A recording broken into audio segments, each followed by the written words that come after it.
வீட்டுக்குள்ள ஒரு ஆறுதல் கிடைக்காம வெளியில போய் ஒரு ஆறுதல தேடுறாங்கல்ல, இது பெரும்பாலும் ஆண்களா பெண்களா? பெண்களை வந்து வேட்டையாடுறது ஆண்கள் நான் சொல்ல வரேன். இப்ப உங்களுக்கு தெளிவா புரிஞ்சிருக்கும்னு நினைக்கிறேன்.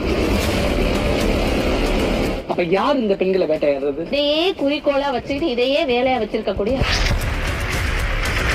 சோம்பேறியா இருக்கிற ஒருத்தனுக்கு வீட்டுல 3 வேளை சாப்பாடு போடுவாங்க. ஆனா சொகுசான ஒரு பைக், ஊரை சுத்துறதுக்கு காசெல்லாம் யார் தருவா? ஆண்டிஸ் தருவாங்க.